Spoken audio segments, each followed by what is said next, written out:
بەناوی خوای بەخشندەی میهرەبان ئەمڕۆ ئێمە لە خاکی پیرۆزی کوردستان ئەوەتاین لە دەی زەڵم سەر بە ناحیەی خورماڵە خورماڵیش سەر بە پارێزگای هەڵەبجەیە. ئەمڕۆ ئێمە لە ئەم ناوچەی هەورامانین. هەورامان ناوچەیەکی کلتوری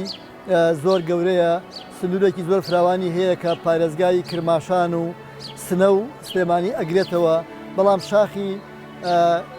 زاگرۆس کە لە پشتمانەوەیە ئەم هەرێمەی کردووە بە دوو بەشەوە، دوو بەش دروست بووە. بەشی ڕۆژهەڵاتی ئەم شاخی زاگرۆزە کە هەورامانە پێوترێ ناوچەی هەورامانی تەخت، بەڵام بەشی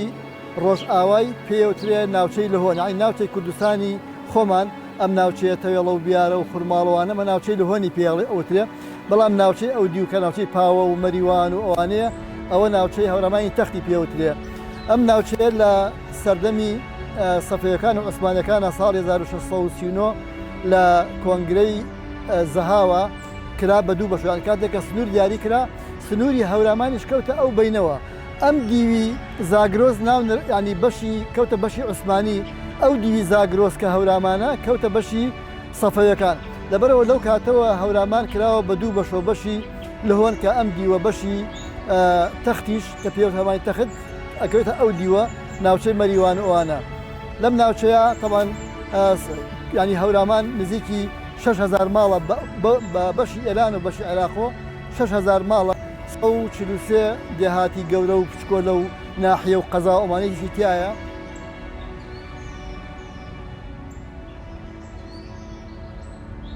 دەی زەڵم کە نزیکی خورماڵ لە بەردەممانایە. دەی زەڵم لە ئەسڵا ئێرە نەبووە، بەڵکو ئەم بەراوتە هەرە بەرەو ئاسەوارەکەی دیارە. ئەوە ئاسەوارە کۆنەکەیەتی کە پێڵن دیە کۆنەکە، ئەم دیەکی تازەیە، وەکو مامۆستا مستەفا زەڵمی ئێمە بۆیە هاتوونێت ئێرە کە باسی گەورەی و توانا و زانستی مامۆستا مستەفا زەڵمی بکەین، دکتۆر مستەفا زەڵمی بکەین. ئەو پیاوە لە کتێبەکەیە باسیەکە ئاڵێ یەکەم جار بە پیرانم کە ناوی سەی محەممەد بوو لە دڵبەرەوە هاتون، دڵبەر لە هەورامانی تەختە، لێوە هاتوونەتە ئەم ناوچەیە ئەو بەریان ئاودان کردوتەوە. بەڵام کاتێککە زانیان ئەو بەر زۆر سەخت و نالەبار و سارد و ئەوانەیە، لەبەرەوە گواسیانە بۆ ئەم بەریان دروست، کاتی ئەم بەریان دروست کرد بوو بە دیەکی گەورەوانە. ئاغاکانی دزڵی هاتن وتیان تەماعان کرد ئەم دیە، وتیانە بێ ئەم دیێمان بنێ، ئەم دیە هی ئێمەی لە ئاسڵام ئەرزوو ئاوە هی ئێمەیە و یا ئەبێ بمانکەن بە شەریک لەو بەرهەمەی کە لێرە بەرهەمی لەم چەم و قەراغی ئاوا، یان ئەبێ ئەم ناوە چۆکەن. ئەوانیش لای شێخ عومەری بیارە ڕەحمەتی خوای لێبێ شکاتیان لێکردن، ئەوانیش نامەیان بۆ ناردن کە ئەم پیاوانە ئەمانە منسوبی ئێمە ناتوان دەستکاریان بکەن، دەستیان تێوە بن. بەڵام لە ئاخرا بەداخەوە بنەماڵەی ینی ئەوان ئەم مڵکانیان بر بۆ خۆیان و بوو بە کێشەیان، دوای ئەمان شکاتیان کرد لە عوسمانیەکان و بوو بە کێشەیەکی زۆر گەورە، لە ئەخیرا کەوتە بەری مڵکی شێخایەتی.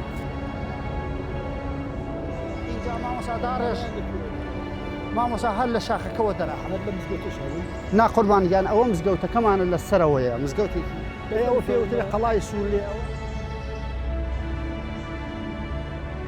ئەم ناوچەیەکی مێژوویە، لێرە ئەو بەری زەڵم نییە، ئەم زەڵمەش کە تازە کراوەت و ئەمەش هەر زەڵم نییە، زەڵمە ئەسڵەکە. زەڵمە ئەسڵەکە لە پشتی ئەم شاخەوەیە کە ئەمە شاخی زەردکە کە ئەم لە بناریا کراوە. لەو دیوە ئاسەواری شارێکی گەورە هەیە، ملکە پار هاتم بۆ ئەم ناوچەیە، ئەو دێم دۆزیە لەو دیوەکە. ئەسڵی زەڵمە کۆنەکە لەو دیوەیە، شورایەکی زۆر گەورە کراوە بە دەوریا، لێرە قاپێکی گەورە کراوە کە 4 قولەی گەورە هەیە. ئەم ناوچەیە لەبەرەوە ناوچەیەکی مێژووی زۆر کۆنە، لەوێ قەڵای یەزگورد هەیە، کۆمەڵی قەڵا هەیە لە پشتەوە، کۆشکی یەزگورد هەیە، ناوچەیەکی زۆر مێژووی کۆنە. ئەو شورایە بە درێژایی 50 کیلۆمەتر بە دەوری ئەم شاخەچێ بۆ دزڵی، لە دزڵی وەیەتەوە خوارەوە بەرەو خولماڵ لەو دیوەیەتەوە، یعنی ناوچەیەکی مێژووی زۆر کۆنە.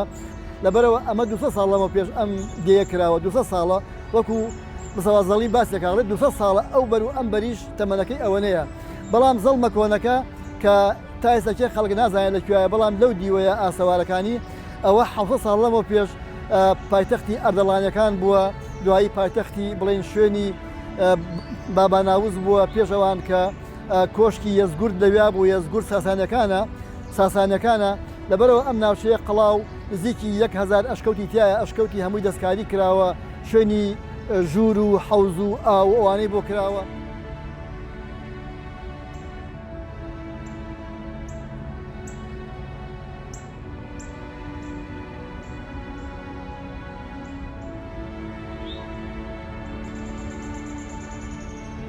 دکتۆر مستەفا زەڵمی ناوی مستەفا ئیبراهیم محەممەد ئەمین خەڵکی زەڵمە لە ئەسڵا زەڵمین خۆیە فەرمێ ساڵی 1920 لە زەڵم لەدایک بووم اینجا باسیەوە کاڵێ لەوێ لەگەڵ باوکم و ئەوانە فێری هەندێک لە سەرتایەکانی فەقەیەتیان کردم بۆ فەقەیەتی چوون بۆ ئێران ئەنج باسەکەڵێ چوون بۆ تورکیا هاتم بۆ عێراق لە منتیقی هەولێر و کۆیە و ئەوانە فەقەیەتیم کردووە ئەڵێ عەزابێکی زۆر سەختمتە هەتا ئەڵێ بڕوا ناکەم هیچ کەسێک لەم گێتیا بەقەدەر من عەزابی لە ژیان چەشت بێ باسیەوە کاڵێ لە تەمەنی 4 ساڵیە لە زەڵم کەوتمە ئاگرۆ هەموو گیانم سووتا 8 دانە ساڵ لە ناو جۆلانەیەکی پڕ لە لۆکا بووم تەداویان کردم تاک و چاک بوومەوە خی گەورە بەوە فێری کردم بە و سووتانە کە ژیان هەمووی تاڵیە و ئەبێ هەوڵ بی لەو تاڵیە ڕزگارێ بێ منیش ئەوە بوو بە دەرزێکی گەورە بووم کە هەموو ژیانی خۆمم کرد بە ئەوەی کە هەوڵ بم لەم دینە تێبگەم لە مەلایەتی تێبگەم لە حجرەکانە ئیش و کاری خۆم بکەم. ڕۆژشاد مستەفا زەڵمی خاوەنی بیر و باوڕێکی زۆر زۆری بوو لە ژیانی هاوڵی داوە هەمیشەکەوە دادپەروەری بێت و ڕۆشنکردنەوە بێت و کارێکی وا بکرێکەوە ئەم کۆمەڵە پێشکەوێ بە تایبەتی کۆمەڵی کورد لە سیفەتەکانی ئەوە بووە هەمیشە هەوڵی ئەوەی یاوەکەوە هانی قوتابیەکانی یاوە خوێندکارەکانی یاوە تێدی دووشت گرنگە لاتان ئەبێ هەمیشە ئێوە ڕچایی بکەن یەکەم خوایە دووهەم میلەتی کوردە.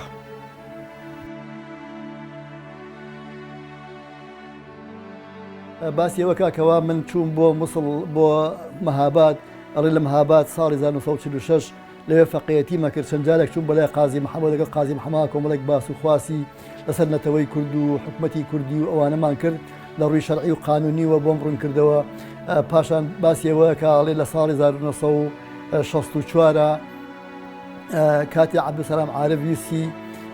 فتوایەک لە ئایەتوڵڵا موحسین حەکیم لە نەجەف وەربگرێ کە گەلی کورد بە کافر و بە مرتەد ناو بەرێ و وتبووی کورد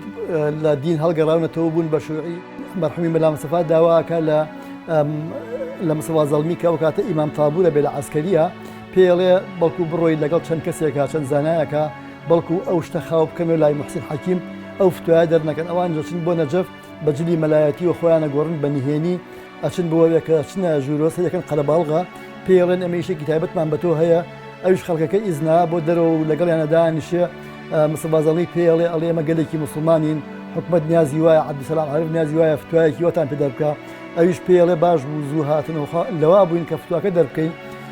ئەمان ئەڵێن کەی گوایە ئێوە بوون بە شوعی ئەویش دەڵێ وەڵا ئەو قسەی ڕاست نییە ئێمە هەموو مزگەوتەکانمان هەموو دێهاتێکمان مزگەوتێکی تایە بەردەوام لە هەموو دێهات و شارەکانمانە دەنگی ئەڵڵاه ئەکبەر و سڵاوات لەسەر پێغەمبەر صلی الله علیه وسلم و حجرە و فەقێ و مەلا و هەموو شتێکمان هەیە ئێمە چۆن لە دینی خۆمان هەڵەگەڕێنەوە ئیتر لەوێ داواکە لە حکومە دەڵێ ئەمانە گەلێکی موسڵمانن مرتەد نین لە دین هەڵنەگەڕاونەوە داوا یەکەم بە شێوەیەکی ئاشتیانە دەگەڵیان مامەڵە بکەی هەتا خۆی باسیەوە کە ئاڵێ لە ساڵی 60ەکانەوە لەگەڵ مەرحومی مام جەلالە ڕەفاقەتی دۆستایەتیمان هەبووە چەند جارێک بینیومە قسە و باسمان کردو هەتا باسیەوە کاکە لە ئەخیری سەردەمی حیزبی بەعسا لەگەڵ خۆشنا و ئەوانە لە بەغدا تەنزیمێکی نهێنی دروست دەکەن بۆ سەرپەرشتی یەکێتەکانی ناو بەغدا لەوێ لە بەغا باسەکە کە چەند جارێک کۆبوونەوەی نهێنیمان کرد دانیشتمان کردو لە ئەخیرا خۆشناوە گیرە کە خۆشناوە گیرە ئەیتوانی خەبەر با لەسەر مستەفا زەڵمی خۆی ئەڵێ ئەگەر خەبەری لێ بامایە تەبەن ئەو شەهید دەکەن و ئیعدامیەکەن بەڵام ئەو خەبەر نا لەسەر مستەفا زەڵمی ئەگینا ئەمیش ئیعدامە کرا باسی ئیشی نەتەوایەتی خۆیەکە ئەڵێ من بەردەوام لەگەڵ ئەوا بووم کە کورد سوود لە دین وەربگرێ هەتا بە کورد ئەڵێ بە کورد دەڵێت ئەڵێ من نەمدیوە خوای گەورە هەر شتێک بڵێ حەڵاڵە عیلم بڵێ حرامە هەر شتێک خوای گەورە وت پێتی حەڵاڵە عەقلیش لەگەڵ یا بووە لەبەرەوە ئەڵێ من ئیمانێکی تەواوم بەخوا هەیە بڕوایەکی تەواوم بەخوا هەیە بەڵام ئەڵێ باسیەوە کە ئەڵێ بەڕاستی من 90 دانە ساڵ ژیام ئەم ژیانە نە لە ژیان تێگەشتم نە لە هاوڕێکانم یعنی ئەڵێ ژیان ئەمەنە تاڵە ئەمەنە ترشە بەڵام ئەو توانی کە لەم مودەی خۆیان لەم ماوەی خۆیان لەم ماوەی ژیانی خۆیان کە دکتۆرای هێنابوو لە شەریعە و دکتۆرایشی نابوو لە قانونە و چەند جاریش دکتۆرای هێنابوو لە مقارنە لە بینی شەریعە و قانونە لە ئازەر هێنابووی لە بەغا هێنابووی نزیکی 20 شەهادەی دکتۆرا و ماسەرە هێنێتەوە و لە جیهانیشان نزیکی 100 دکتۆرای فەخری پێبەخشن هەموو جامیعەکانی عالم نزیکی 100 دکتۆرای پێبەخشن بەم پیاوە گەورەی کووردە بەڵام ئەم پیاوە گەورە کاتێکە نێشیر کاک نێشیربانیە کاتەوە بۆ هەولێر لە هەولێر پیاوێکدا بە ناوی کاک ڕێدار کە خەریکی کتێبەکانی بێ و ئەتوانێت لە ماوەیەکی چەند ساڵێکە هەموو کتێبەکانی بە تایب بگەێنێ و